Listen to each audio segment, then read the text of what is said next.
All right, good morning. So today we got a little bit of a treat. At least I think it's a treat. I like Tacomas. So Jewel reached out to me, has a new 4th gen Tacoma. So she's gonna bring it by and we're gonna wire up a light bar for her. So as soon as she gets here, check it out, show you the truck, and talk about what we're gonna do today. So my truck is currently still torn apart in the middle of redoing the leaf packs and adjusting the hydro bumps. Not sure when that video came out in reference to this. Maybe you've already seen it, maybe it's still coming, but catch up in a second.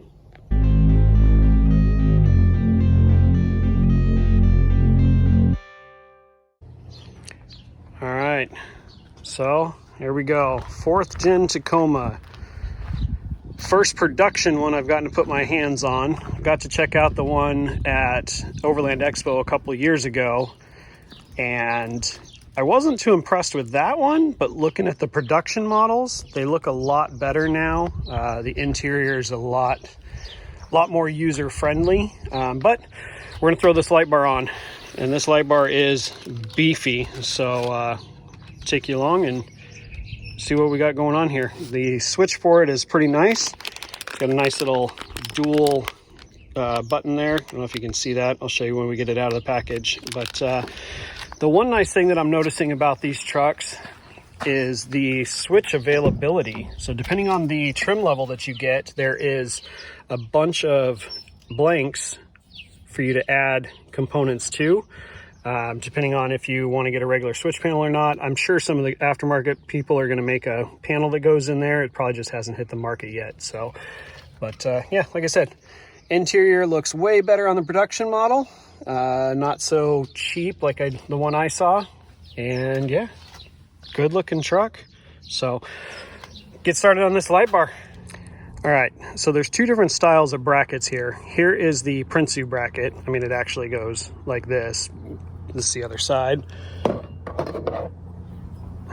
They're supposed to mount like this, so you have the adjustability on it, but there's no way to mount this. You can go down here, you can go up here, but there's not really any good place to mount it. So the light bar came with these brackets that just go right into this track right there, and then it's gonna mount it nice. But the light bar itself is about 1/8 of an inch wider than this panel here. So get your brackets kind of set up, and then we'll take these screws out of the panel, pull the front wind fairing off, and then put the light bar in, and then we can set the fairing up against it and see what we need to trim, because you know, we may need to trim a little bit for this wiring loom, or I did see in one of the videos they showed trimming for the bolts to go through. So get that all set up and bring you back. We threw it up there, put it against one side of the rack, and then basically made a mark right there. You can see that one on the far outside to see how far we needed to cut off for the total width of the light bar with brackets. Measured that. I used my calipers. It was 0.511, just over 1/2 inch. So I just moved it to 260, a little over half of that. Made a mark, and then I just used a square, threw it up here like this, made it nice and 90 degrees to the fairing, and then I just used the straight edge like this and made the other flat mark, and did the same on the other side. So we're cutting equal parts off both sides. So the best tool I found to cut is one of these vibrating saws. You can see in my video when I did my Prinsu rack and light bar, I used the same tool. They're real easy, make nice precision cuts. So I'll just get this cut real quick, and then we'll get it fitted back up and make sure everything's good. All right, light bar is up. Now let me show you what we had to do here, because it wasn't, when we started, it was tilted way up like this. So we put a couple of washers under this bracket, and the screw that it comes with initially is too long, so the washers actually helped with that. And then what I did is I just put a piece of tape down, and I put a Sharpie and marked it where just this little end cap right here was sitting. And then I took a file and I just took the chamfer off of it here. Let me see if I can get you a better view. So you can see I just took just the tip off of it there. And what that allowed it to do is sit down in here and allowed that bracket to sit. And now it actually sits with clearance, and the light bar will actually point down if we wanted it to, which most of the time you don't need it to. It's probably going to sit right about in there. So now we can tighten everything up and move on to wiring. So anytime you're going to do something like that, it's a good idea to put the tape down though. It gives you a place to mark on it, but also you can see like where I slipped right there. When you peel the tape off, there's nothing underneath. That's just metal flake, but nothing, no scratches. So we'll take a Sharpie and color in where we made all the cuts. We did this cut for the wire harness, but it doesn't actually need it for clearance, so you don't have to cut that if you don't want to, but it didn't hurt anything. So take a Sharpie and color in all of our shiny aluminum to where you can't see it, and then like I said, we'll be moving on to wiring. The harness comes with a nice double relay because it is a dual color. The relay comes over, you have your power and ground that go down to your battery, and then one loom comes over, has the connectors that go up to the light bar, 3 wires, central ground, and then 1 power for the amber and 1 power for the white. We're going to wire them into one of the Deutsch connectors here with a little bracket that slides in just like a factory setup. And then the other harness comes over and goes up under the dash. And as you can see, not all of the colors match. So when we get to that point and we pin them all out, I will let you know what colors go to what. These colors actually don't match the light bar either. The light bar has black, white, and red, but I am going to assume that green goes to red and vice versa, white to white, black to black, but we'll inform you of that when we get there also. All right, so we're over on the passenger side of the truck where the battery is.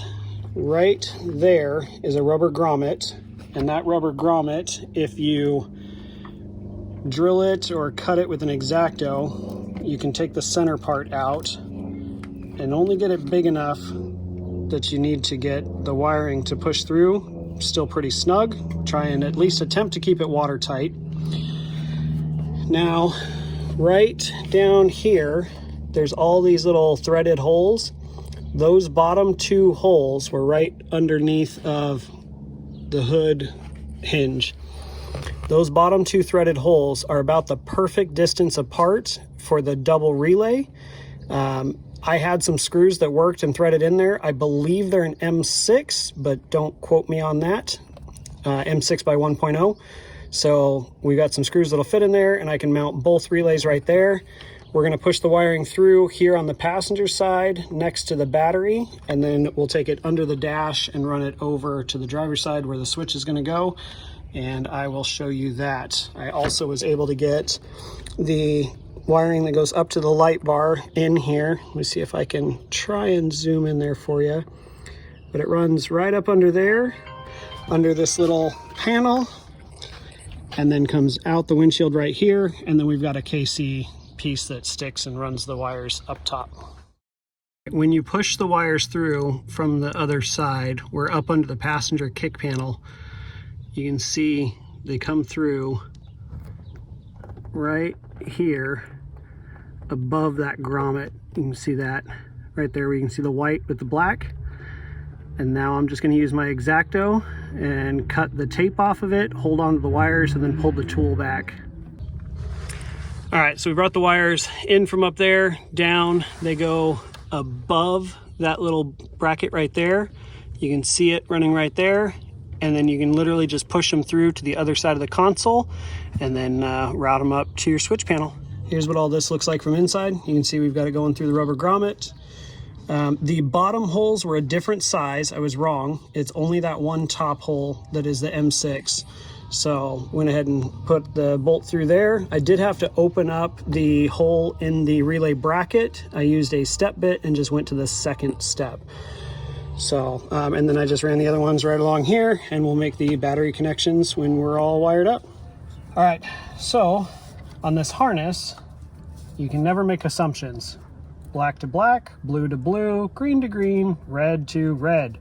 And you would think that that would be correct with the yellow wire being the backlight, but I don't know if you can see that, it is on. So with truck off, everything off, it is on. And when you hit the switches, nothing happens. So I grabbed my power probe and I started probing, and my ground wire would stay connected.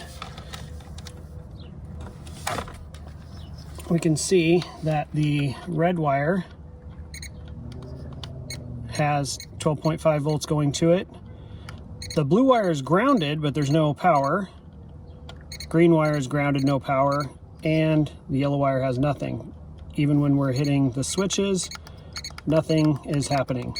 So it got me to thinking, what if we take and provide power to the yellow wire?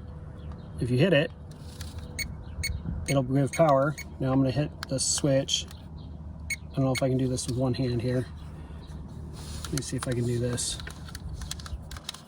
If I give it power and I hit it, you can hear the relay click and it turns on. So if you're looking at your switch, and you can see this one is yellow, green, blue, red, and then black. I'm gonna depin this switch and I'm gonna move the red and the yellow. We're gonna swap ends with those. I'm still not gonna connect the yellow to anything, but we're gonna move our power wire over to this end spot and then move the illumination wire over there, and then we'll retest. I got all the wiring ran. Used one of the Casey Highlights windshield trim pieces here. And what these are is there's a little slit in the side. You can open it up and tuck wires in there. And they just 3M adhere to your windshield. So wires ran up, ran them across, and then put a little grommet for the plug. Now these plugs, it is black, green, and white on this side, and black, red, and white on that side. So black to black, white to white, green to red, and then just zip tied it across.